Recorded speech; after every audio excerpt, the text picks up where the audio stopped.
Cool. Colleagues, welcome to our third live briefing. We will be taking you through the votings on Amendments 9 up to Amendment 20, which is the discussion that took place between the last live briefing and this one. So Amendment 9 did not pass. It proposed changes to a clause on standards of conduct for party members. This required members to ensure that their posts on social media platforms are not of an insulting nature, derogatory, or insensitive, constitutes hate speech, contains offensive language, or causes unnecessary offense or harm to the party's brand or its electoral prospects. This amendment was rejected by a majority of 77% of the voting delegates. The Constitutional Review Committee was of the belief that the amendment would be broad and subjective and infringes on the constitutional freedom of right of speech. Then Amendment 10 and 11 proposed that all members between the ages of 16 and 35 will automatically become members of the Democratic Alliance Youth. This amendment has been rejected for at least the past 10 years at every DAU Congress and was again rejected at this one.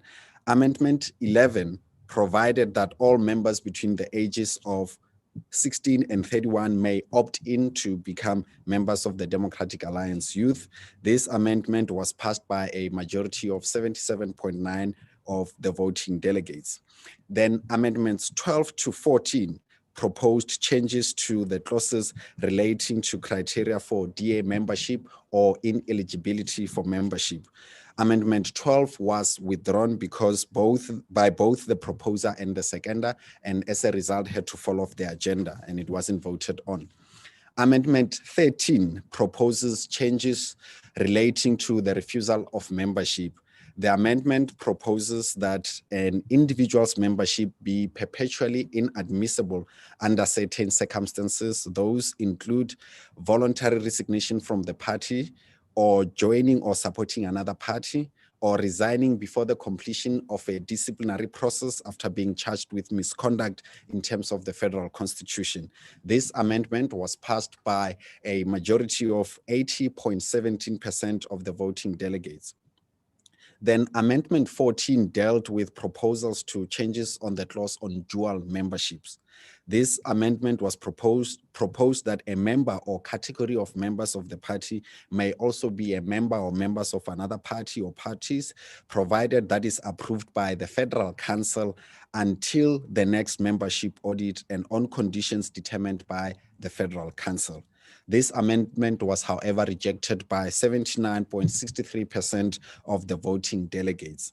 The original dual membership clause was drafted when the party was amalgamating with another party in the past.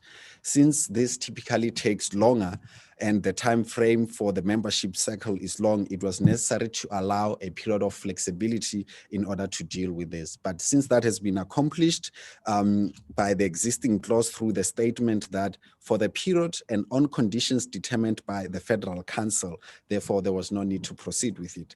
The time limit of until membership audit does not permit any flexibility anymore. Then going to Amendment 15 to 17.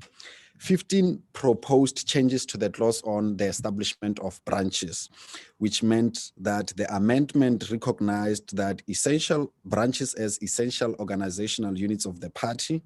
The party will then strive to establish and maintain a branch or branches for every local government ward in South Africa, composed by key stakeholders of the party, in this case being the members. This seeks to acknowledge the importance of branches and recognizes the primacy of the party's members. It further clarifies the role of members in each and every branch. Amendment 16 dealt with proposed changes to the clause setting out the purpose of the branches. The amendment inserts a new phrase which states that branches will be established to recruit activists and volunteers for the party, end of quote, which recognizes the need for branches to recruit, to build the party on the ground, and to identify people who are willing and able to campaign for elections, man voting stations, and assist in many programs of the party. Then moving to Amendment 17, which proposed changes to the clause on the membership of branches. This amendment proposes that a member of the party can only be a member of one branch and may only be a delegate or office bearer of that branch only. This amendment seeks to prevent members of one branch being elected to serve on leadership positions in another branch. Then amendments 15 to 17 were all passed with more than 85% of the voting delegates of this Congress. Then moving to Amendment 18, which proposed changes to the clause on the physical demarcation of constituencies. This amendment inserted the relevant constituency into the list of persons or bodies whom the provincial executive must consult when deciding to demarcate constituency boundaries. As part of federalism and inclusivity, this amendment seeks more broader consultation to ensure that the best possible determination of constituency structures is established. This amendment was passed by 88.36% of the voting delegates of Congress. Then moving to Amendment 19, which proposed that a member of a constituency executive who fails to attend 3 consecutive meetings without any good reason may be removed from their position on that executive by a majority decision of the executive after giving such a member an opportunity to motivate why he or she should not be removed. The member will have the opportunity to appeal such a decision to the relevant provincial executive, who will have the final decision on that matter. And where individuals are not participating in constituency executive meetings and deliberations, this amendment will allow for their removal and appeal process. This amendment was passed by 87.61% of the vote. The last amendment for the purposes of this brief was Amendment 20. This proposed that the chairperson of the Federal Council, the 2 deputy chairpersons of the Federal Council, and the Federal Chairperson of Finance be elected by Federal Congress rather than Federal Council, as is the case now in terms of the current constitution. In a global best practice, both in government and in the private sector, the committees elect their own leadership. Furthermore, these positions proposed for inclusion here are much more operational and administrative in nature, requiring very specific skill set for their execution.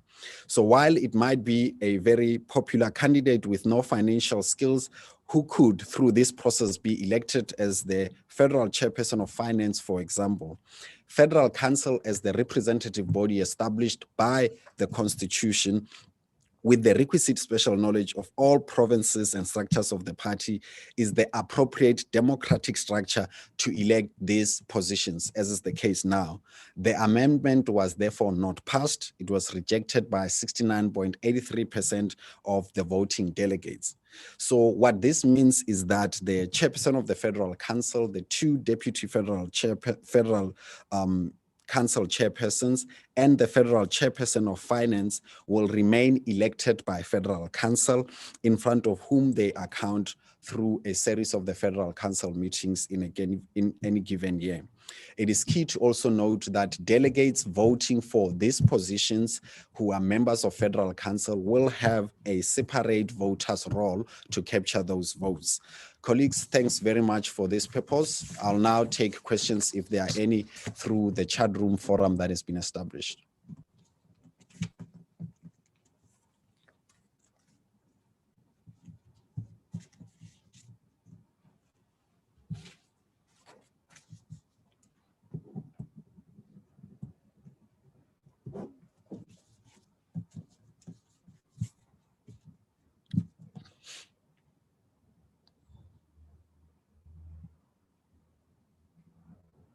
No sign of questions. Thanks very much. We'll have the last briefing later this evening. Enjoy the rest of your day.